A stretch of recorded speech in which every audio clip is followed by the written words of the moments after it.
Award tonight is being presented by Larry Kasha for our Citizen of the Year.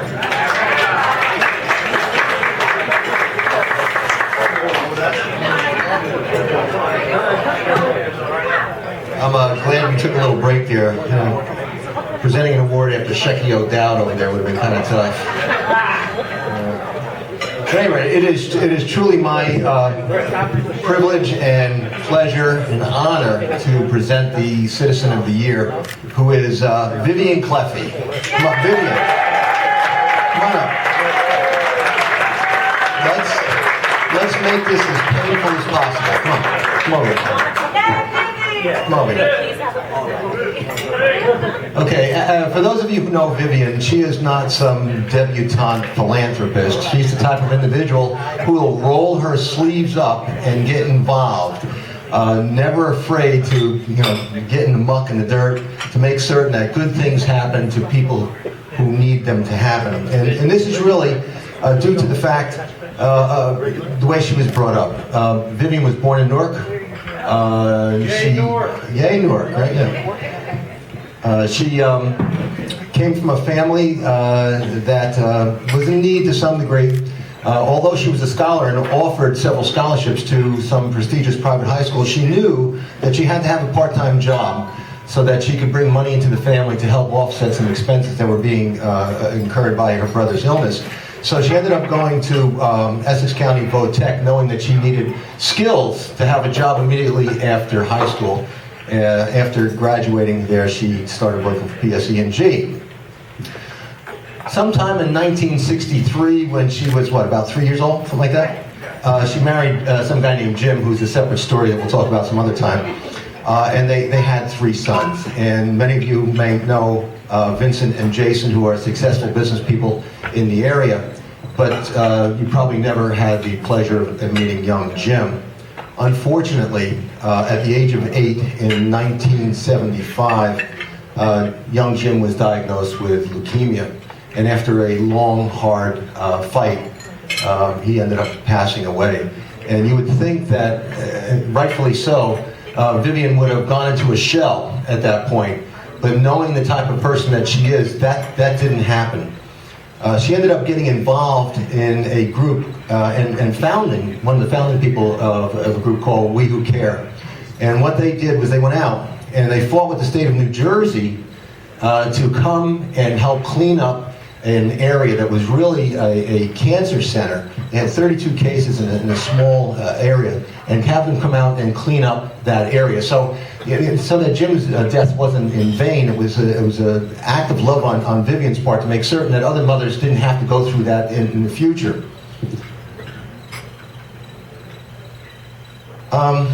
Then 1979 it was, you moved to Montville. And you think she would have been pleased to just raise a family and run her own business.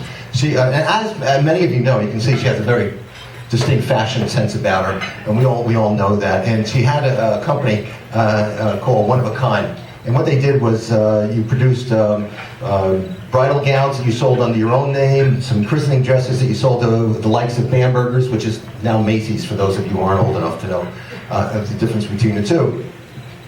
And you think she would have just been pleased doing that and let things go. But given her background, she knew that there were some people out there, in order to succeed, needed to have a mentor. And she started to mentor young people so that they could succeed in life. And she ended up lecturing in over 140 colleges. She was also involved with the New Jersey Department of Labor and the National Association of Trade and Technical Schools as well. And during those times, and through her own personal experience, she realized that not everybody learns the same way. There are a lot of intelligent people out there who, unfortunately, don't have the ability to learn in the traditional way, but they're still intelligent people. So she ended up getting involved in a group called Adults and Children with Learning Disabilities, and eventually became president. And again, putting herself out there, beyond her family, beyond herself, to make certain that those who might be a little less fortunate and have a little bit of a problem out there were able to succeed in life. In 1997, she joined Montville Unico. And for those of you who don't know, Montville Unico is an Italian-American organization. And basically what we do is we raise money through the foundation and give it away. Last year, we gave away over $50,000 in scholarships and that sort of thing. And Vivian is the chair of our charitable goals. And you say, well, what's charitable goals?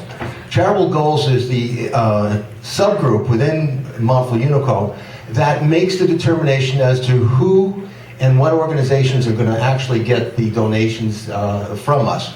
And Vivian, given the type of person that she is, wants to make certain that those who are receiving are actually worthy. So she takes it upon herself to make all kinds of phone calls, make certain that they are worthy, make certain that they're not scamming the system, because otherwise, even though she's short, 5'7". You're not 5'7". Although she's 5'7", she is quite the feisty lady, and she wouldn't put up with anybody taking advantage of our efforts to do that. Now, even though she is cherished within our organization, she is also one of the only volunteers that ended up getting fired from a job. As you know, you just didn't know you got fired. We fired you. As many of you know, we've been running the San Gennaro Festival in the fall, and we have rides and we have gaming booths and that sort of thing. And one year, Vivian was running one of the gaming booths, and you know the kids come up and they participate, and if they do well, they get a prize. Unless they start to cry, and then Vivian gives them a prize anyway, even if they don't win. So it ended up where we were losing money on the booth because Vivian was giving prizes away to every kid that walked up there.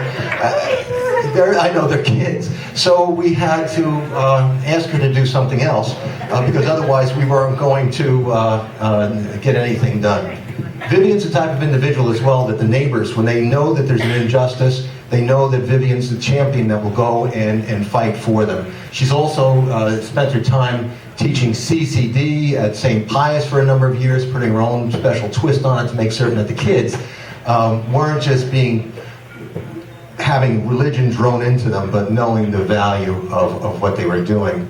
And I know for myself, and I would imagine most of the people in this room as well, I mean, you know, when you leave this earth, you would like to think that in some measure you've made a difference. Well, Vivian, I can tell you this, that when God calls you back one day, rest assured that you have made a difference in individual lives and you've made this place a better place to live.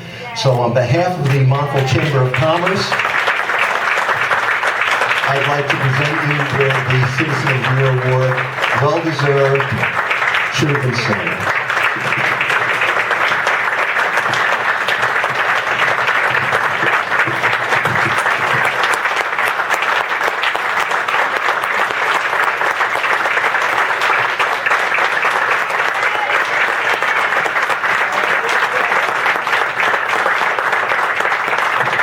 So much. You know, I want to thank everyone in the chamber and also Montville Unico for this wonderful honor. I've been a resident 38 years in Montville. There's not a finer community to raise a family or live in. When I look out at everyone here, I think you're all citizens of the year. You support us. You're what our heart is about. And without you, we couldn't do the job that we do. So I'm sharing my award with all of you. You're the pillars of our strength. But I have a few personal pillars that I have to point out. My husband of 53 years, Jed, who supports every move I make, crazy as it may be, he's right there. My two sons, Vincent and Jason, beautiful wives, Lisa and Diana. We're a family that works together, and yes, we live, we love, we laugh, we cry, we bicker, but we're together, and that's what family's about. But I have another family of 20 years, my Montville Unico. Everyone that's here. We also live, love, laugh, and bicker, but we do it together. And I'm so proud to be part of that organization And I love everybody here. And Joe O'Dowd told me I had a half hour, but I'm not doing that. I'm not doing that. And they didn't have the microphone adjusted for 5'7", so I had to take it in my hand here. But in any case, I love everybody. God bless you all. And as you said, God bless America.